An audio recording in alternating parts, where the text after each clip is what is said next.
This is pretty much the sketchiest compound I've ever messed around with.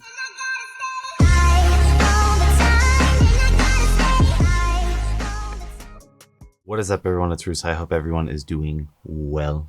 Today's ASMR sip is brought to you by 1907. Check out 1907water.com, coupon code Russo. ASMR Spritz, Intelligent Elephant Carbon. Here's your noises.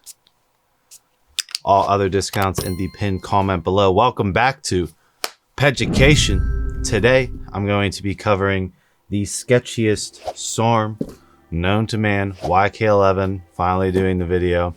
I have extensive experience with YK-11. I am going to be quoting the Anabolics 11th edition, so check it out for the history as well as the very limited medical data. I'm going to say right off the bat, this is pretty much one of the sketchiest compounds I've ever messed around with. I'm going to repeat that. This is pretty much the sketchiest compound I've ever messed around with, and there's very little data, so I'm going to give you my experiences with it. YK-11 is a selective androgen receptor modulator built on a DHT backbone. So most SARMs are built on a ligand backbone. This one's built on a DHT backbone that's closer to a steroid. It, however, behaves like a SARM, meaning there's no estrogen or DHT conversion. YK-11 has been studied in limited test tube studies, right? No animal studies, definitely no people studies. It's been studied in test tubes to lower myostatin. So I've talked about the multiple pathways to grow muscle. You have the androgen receptor pathway, growth hormone pathway, local growth factor inflammation pathway, and you have the myostatin pathway. The myostatin pathway is the ultimate genetic limiting factor on how much muscle your body wants to hold. That's why gorillas get so big eating lettuce. Their myostatin's so low that they can lay around all day. I'll have Andrew throw up my dog. My dog is selectively bred for low myostatin. I walk him once a day. It's not like he's lifting weights upstairs. He's actually taking a nap. Okay, this is why certain individuals can go in the gym and grow like a weed, and other individuals have such issues putting on muscle. It's the myostatin level. Your body obviously doesn't want to accumulate too much tissue because that's more caloric maintenance, more stress on the body, more blood, all these things. So this is the genetic limiting factor on why you can't blast steroids into oblivion. Myostatin comes in there and stops the steroids. That's why people blast and cruise, to reset the myostatin level. That made bodybuilders curious about fucking with myostatin because that is the ultimate limiting factor. I'll have Andrew throw up Ronnie Coleman. Ronnie Coleman has a genetic myostatin deficiency. Before he ever lifted weights, he had bigger muscles than people who lift weights, right? Just existing as Ronnie based on his genetic encoding. This brings me to myostatin inhibitors. So a lot of people know about ACE, right? That's one of the very popular injectable myostatin inhibitors, as well as follistatin. Both these are injectable peptides that I personally don't have experience with, and my friends that have experience with kind of told me to stay away from them. Okay, gonna be honest, right? When you fucking around with myostatin, there's no real inkling of what's gonna happen as far as you're not just growing muscles, right? You're growing everything to a certain extent, like for example, your heart and organs and shit. And it's very problematic that we don't have anything to look at from animal studies with these myostatin inhibitors. But YK-11 hit the scene, and it's an oral bioavailable myostatin inhibitor that apparently inhibits myostatin at a cellular level via the test tube studies. There's arguments that it may not even inhibit myostatin, but from my personal experience, it's like no other oral androgen that I've ever played around with because of the weird myostatin wildcard factor. So again, according to the Anabolics 11th edition, it was brought to the scene in 2011. There has been no movement on YK-11.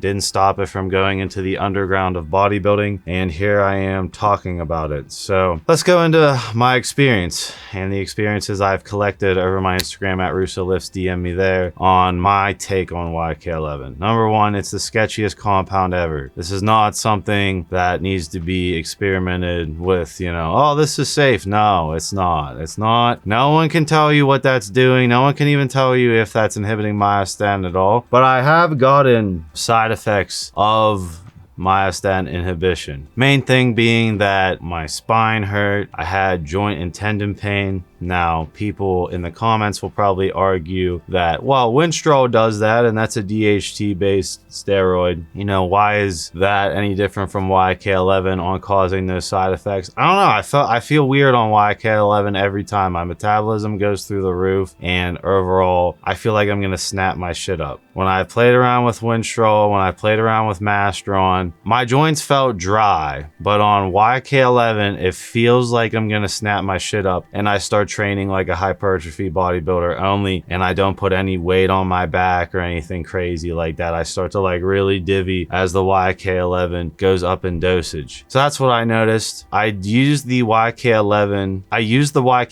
in the crazy transformation of my craziest look of Andrew threw up of me at 23, 250. That's what I was looking like on YK injectable nano, LGD injectable nano, as well as MK677. So I've experienced with nano YK-11, as well as regular YK-11, as well as regular injectable YK-11. The nano was definitely obviously the most insane. I would not recommend it because nano adds a whole other level of danger because it's getting into cells it shouldn't be getting into. But that doesn't mean I don't have experience with it. So what I noticed, right, is the pumps were crazy. My muscles fell flat and I gained muscle linearly, so leanly, despite me pounding food. Now, my age was around 23. My metabolism was through the roof. These are all variables you have to take into consideration. And could it just be that this was comparable to me bulking on a ton of Winstrol? Sure, you can make that argument. As far as, you know, the side effects that, besides the bullshit ones of like, it's going to fuck up your cholesterol, it's going to do all the things a normal synthetic androgen is going to do, it's going to cause hair loss. For sure, I noticed more hair shedding on YK-11. It's not a hair safe compound whatsoever. Notice the joint issues, tendon issues, ligament issues immediately within like the first week. And the dosing schedule is interesting. So there's two theories, right? There's the theory of using it as a pre-workout androgen, so Myostatin theoretically dips in the 6-hour half-life window that YK-11 is during the training session while you're utilizing your post-workout nutrition. That's the first theory. The second dosing theory is dosing YK-11 away from training at night when you're sleeping and growing. I have tried both theories. I do not like dosing YK-11 at night. It raises my blood pressure. I notice the immediate aggressive effects of it because it's 6-hour half-life. I very much use it as a functional pre-workout androgen because I feel the aggression of the androgen immediately. And yeah, I get hyped up. It was very hard for me to try and sleep with it. It did not work out for me, but I understand both theories of why would you use it during pre-workout when you could use it during sleep, and that's when your myostatin will want to be low for your body to grow and recover. Those are the two theories. The dosages is I've played around with is anywhere between 5 to 30, 40 a day, with the sweet spot in my opinion being 10 to 20. So that's the threshold I played around with. Injectable obviously being way more potent, and the nano adding an extra element of potency on top of that. So